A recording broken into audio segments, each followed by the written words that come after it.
નમસ્કાર મિત્રો, ખેડૂત પુત્ર યુટ્યુબ ચેનલમાં આપ સર્વ સાથીઓનું સ્વાગત છે। મિત્રો જાણીશું અત્યારના તાજા અને મહત્ત્વના સમાચાર। તો મિત્રો જે પણ મિત્રો આપણી ચેનલમાં નવા છે તે મિત્રોને ખાસ વિનંતી કે વિડીયોને દિલથી એક લાઇક કરી ખેડૂત પુત્ર યુટ્યુબ ચેનલને સબસ્ક્રાઈબ કરી દેજો, જેથી મિત્રો તમને દરરોજના તાજા અને મહત્ત્વના સમાચાર ખેડૂત પુત્ર યુટ્યુબ ચેનલના માધ્યમથી મળી જાય। આજના સૌપ્રથમ સમાચાર વિશે વાત કરીએ તો દિવાળી વેકેશનને લઈને જાહેરાત। જણાવી દઈએ કે ઓક્ટોબર મહિનામાં બેંક 21 દિવસ બંધ રહેશે, એટલા માટે સમય રહેતા કામ પતાવી દેજો। ઓક્ટોબર મહિનામાં 2 ઓક્ટોબરથી રજાઓ શરૂ થશે, ત્યારબાદ 5 ઓક્ટોબર દુર્ગા પૂજા અને દશેરાની રજાઓ શરૂ થઈ જશે, જ્યારે દિવાળીની રજાઓ 24 ઓક્ટોબરથી શરૂ થશે। દેશભરની પ્રાઇવેટ અને સરકારી બેંકોમાં ઓક્ટોબર મહિનામાં બીજા અને ચોથા શનિવારે અને રવિવાર ગણતા કુલ 21 દિવસની રજા રહેશે। આમ તો ઓક્ટોબર મહિનામાં 5 રવિવાર છે। ગાંધી જયંતિ, દુર્ગા પૂજા, દશેરા અને દિવાળી જેવા તહેવારો પણ ઓક્ટોબર મહિનામાં જ છે। ત્યાર પછીના સમાચાર વિશે વાત કરીએ તો હવે વીઘા દીઠ 20,000 રૂપિયા મળશે। રાજ્ય સરકાર દ્વારા અમલમાં મુકાયેલી નવી યોજનાની માહિતી આપતા કૃષિમંત્રી રાઘવજી પટેલે જણાવ્યું છે કે રાજ્યના દરેક નાગરિકોને રાસાયણિક ખાતર તેમજ જંતુનાશક દવાનો ઉપયોગ કર્યા વિના ઉત્પાદિત કરેલા શાકભાજી પાકો સરળતાથી મળી રહે તે માટે શાકભાજી પાકોમાં પ્રાકૃતિક કૃષિને પ્રોત્સાહન આપવા માટે યોજના અમલમાં મૂકવામાં આવી છે। આ યોજના હેઠળ શાકભાજીની ખેતી પ્રાકૃતિક ખેતીની પદ્ધતિથી કરતા હોય તેવા ખેડૂતોને બિયારણ, પ્રાકૃતિક ઇનપુટ, ખેતી ખર્ચ તથા શાકભાજીની પ્રાકૃતિક ખેતીને પ્રોત્સાહન મળે તે માટે મહત્તમ 20,000 પ્રતિ સહાય આપવામાં આવશે।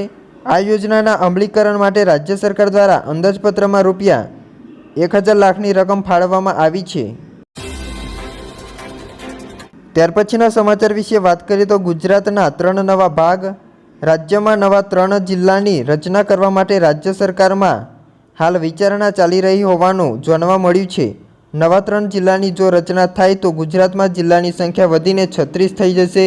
બનાસકાંઠા અને કચ્છ અને પાટણ જિલ્લાઓમાંથી આ 3 નવા જિલ્લાની રચના કરાય તેવી શક્યતાઓ છે। તો ખેડૂતોને ખુશખબર, દિવાળી ભેટ। સૌરાષ્ટ્રમાં ખેડૂતોને 10 કલાક વીજળી આપવાની શરૂઆત। રાજ્યના 4 જિલ્લાના ખેડૂતો માટે સારા સમાચાર આવ્યા છે। સરકાર દ્વારા નિર્ણય કરવામાં આવ્યો છે કે 4 જિલ્લાઓમાં સિંચાઈ માટે 10 કલાક વીજળી આપવામાં આવશે। રાજકોટ, જૂનાગઢ, જામનગર, પોરબંદરમાં હવે 8 કલાકને બદલે 10 કલાક ખેડૂતોને વીજળી આપવામાં આવશે।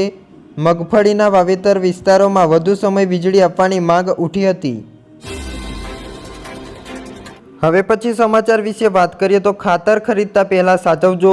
બોટાદમાં એક ખેડૂતો સાથે ચીટિંગ થવી હોવાની ઘટના સામે આવી છે, જેમાં એક ખેડૂતોએ મંગાવેલ ખાતરની થેલીમાંથી રેતી નીકળી હતી, ત્યારે ખેડૂતો દ્વારા જાણ કરતા સ્થળે તપાસ કરવામાં આવી હતી।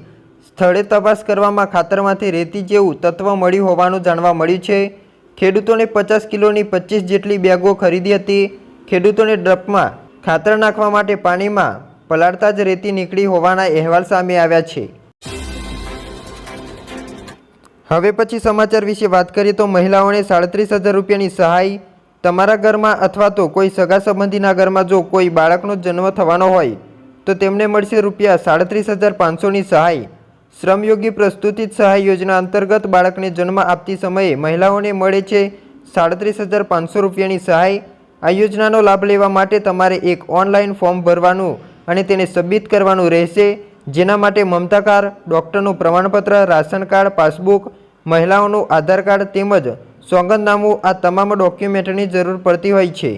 જ્યારે તમે કરેલી અરજી જ્યારે એપ્રુવલ થશે ત્યારે તમે આપેલા બેંક એકાઉન્ટ નંબર પર 37,500 રૂપિયા જમા કરવામાં આવશે, જેમાં બાળકના જન્મ પહેલાં 17,500 અને બાળકના જન્મ બાદ 20,000 રૂપિયા જમા કરવામાં આવશે। આ યોજના હેઠળ ટોટલ 37,500 રૂપિયાની સહાય મહિલાઓને સહાય આપવામાં આવે છે। હવે પછી સમાચાર વિશે વાત કરીએ તો મોદીજીની અમેરિકામાં મોટી જાહેરાત। કહ્યું છે કે 60 વર્ષમાં પહેલીવાર ભારતની જનતાએ જનાદેશ આપ્યો છે, જેનું ઘણું મહત્વ છે। મારી 3જી ટર્મ દરમિયાન હાંસલ કરવા માટે મારી પાસે ખૂબ જ મહત્વાકાંક્ષી લક્ષ્યો છે। આપણે 3 ગણી તાકાત સાથે આગળ વધવાનું છે। મોદીએ કહ્યું છે કે તમને પોતાનું જીવન સુશાસન અને સમૃદ્ધ ભારત માટે સમર્પિત કર્યું છે। તેમણે કહ્યું છે કે નિયતિ તેમને રાજકારણમાં લાવી છે। તેમણે કહ્યું છે કે તમને ક્યારેય મુખ્યમંત્રી કે વડાપ્રધાન બનવાનું વિચાર્યું ન હતું। હવે પછી સમાચાર વિશે વાત કરીએ તો મુખ્યમંત્રીની મોટી જાહેરાત, 668 કરોડ રૂપિયાની જાહેરાત। મુખ્યમંત્રી ભૂપેન્દ્ર પટેલ રાજ્યના જિલ્લાઓમાં ગ્રામીણ વિસ્તારોમાં પસાર થતા પંચાયત હસ્તકના રસ્તાઓને કોન્ક્રીટ રોડ બનાવવાનો ગ્રામીણ જનસુવિધા હિતલક્ષી મહત્વપૂર્ણ નિર્ણય લીધો છે। પાણી ભરાઈ જવાની તથા વધુ ટ્રાફિક ભારણ થવાથી ડામર રસ્તાની સપાટી વારંવાર ખરાબ થઈ જતી હતી। જો કોન્ક્રીટ રોડ બનાવવાની શક્ય નહીં હોય ત્યાં પણ પેવર બ્લોકની કામગીરી કરવામાં આવશે। રાજ્યમાં કુલ 1020.15 કિલોમીટરની લંબાઈના 787 માર્ગો સુવિધાપથ અને હવે કોન્ક્રીટ રોડ બનશે।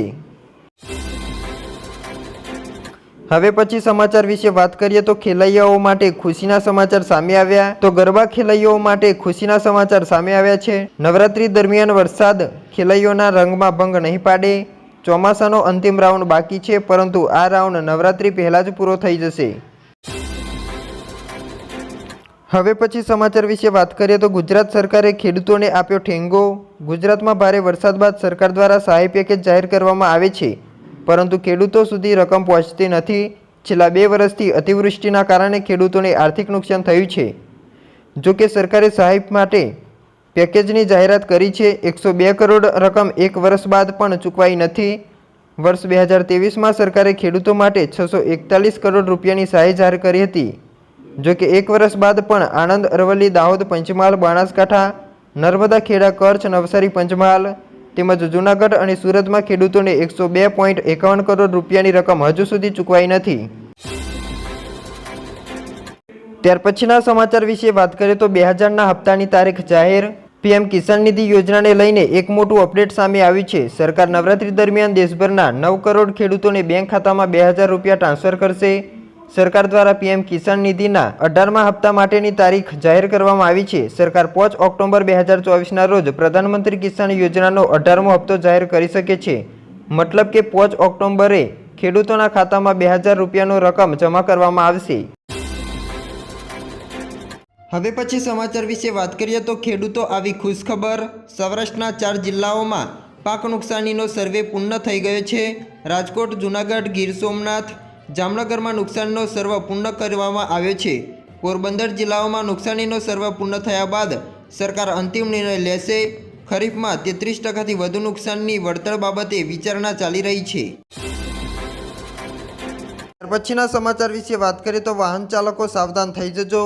જો તમે ઇન્સ્યોરન્સ વિના તમારું વાહન ચલાવતા હોય તો સાવધાન થઈ જજો। ટ્રાફિક વિભાગ હવે વીમા વગરના વાહન પર નજર રાખશે।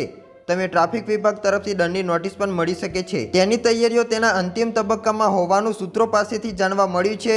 આ હેઠળ દરેક રાજ્યના મુખ્ય વીમા વિનાના વાહનોના ડેટા રાજ્ય ટ્રાફિક વિભાગ સાથે શેર કરશે। એક માહિતી મુજબ રસ્તાઓ પર 305 મિલિયન વાહનો છે। 16.5 કરોડ વાહનોનો વીમો નથી। શું છે કાયદો? મોટર વાહન અધિનિયમ 2019 મુજબ વીમા પોલિસી વિના વાહન ચલાવવું ગેરકાયદેસર છે।